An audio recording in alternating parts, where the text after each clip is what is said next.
Morning, everyone. Good morning. Well, good morning, Rabbi. Good morning. We are learning Mishnah Pesachim, Perek Imo, Chapter 3, Mishnah Zayin, Mishnah 7. Ha'ilech lishchait es pischai. Someone who is on his way, he's traveling to slaughter his carbon Pesach, his Paschal sacrifice.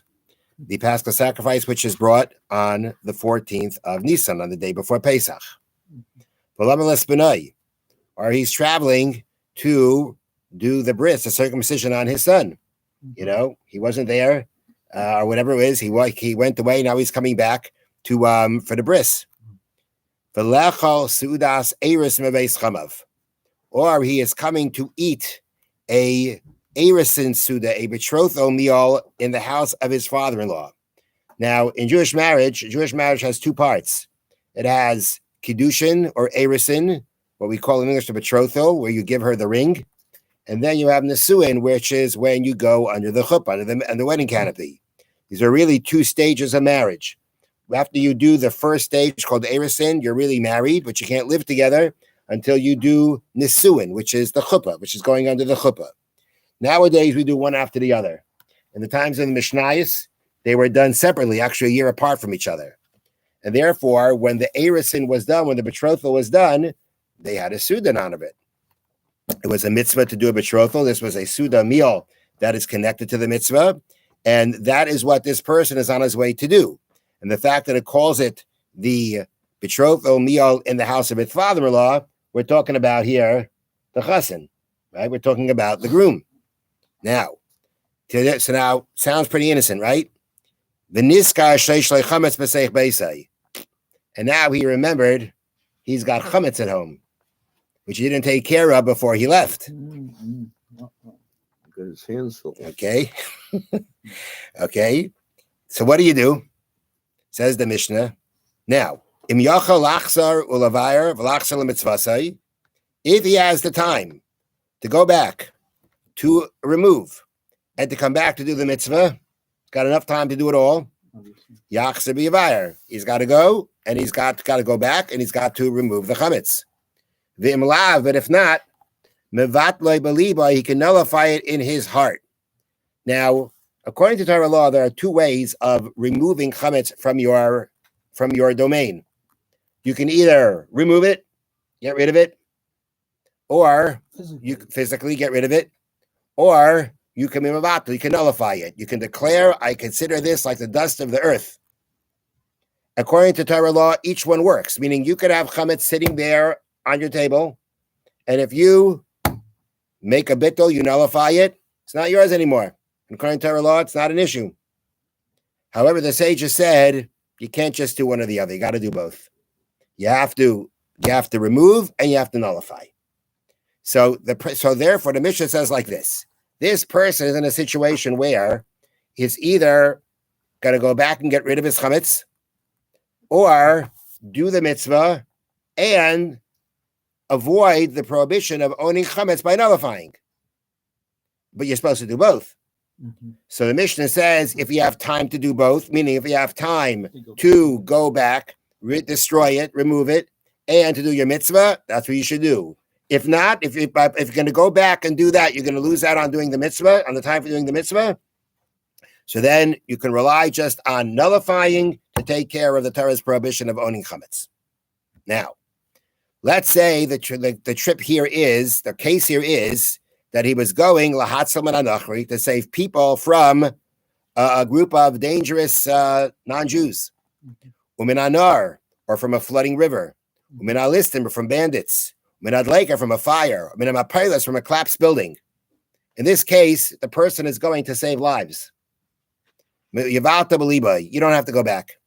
Even if you'd have enough time somehow, right, to go back and come back and accomplish what you need to do, you still don't go back. If we're talking about saving a life, you just go save the life. But the thing is, the point they bring down here that I don't mean time of the essence, because they're saying you have enough time to go back. So it's very interesting. I don't know exactly the case, but this is what they bring down on the bottom, that even if you have enough time to do both, nonetheless, you could, let me just double check that. Right. Even if you can do so without risk to his rescue mission. Somehow or another, you can do both. But we say once you're dealing with saving lives, just go there as soon as you can and do bittul. Now, anytime we talk about doing bittul, right, just relying on bittul, nullifying, you can only nullify your chametz as long as you own it. And once it becomes prohibited to have any kind of benefit from, that means you don't own it. You have nothing in it anymore. You lose your ownership on it. So basically, all these cases of your remembering and doing bittul and nullifying are only talking about when you realize before the end of the 5th hour of the day. Because at the end of the 5th hour of the day of Erev Pesach, already the Chacham, the sages said, chametz after that, an hour before noon, is already, according to rabbinic law, forbidden from eating and having benefit. And once you can't have benefit, you don't have it anymore. You don't have ownership in it anymore. And therefore, these cases of being able to nullify it is talking about that all this is happening before that time. Within the time, they can still have benefit from the chametz, and therefore you can nullify it. The last case of the Mishnah is, if the reason why you're traveling is to be able to establish a residence for Shabbos, we have studied a person is not allowed to go beyond his residence on Shabbos more than 2,000 cubits in each direction. If you want to be able to go in one direction more than 2,000 cubits, then basically you have to create your residence for Shabbos before Shabbos begins 2,000 cubits away from your regular residence. And when you do that, on Shabbos day, you'll be able to go from that point in all 4 directions 2,000 cubits, which would mean you go from your house, which is in those 2,000 cubits, to that place where you were before Shabbos, and then you can continue from there another 2,000 cubits. The way by establishing this new residence is either by putting down an Erev Tchumen, you put food down there, or you go there, and you're there when Shabbos begins.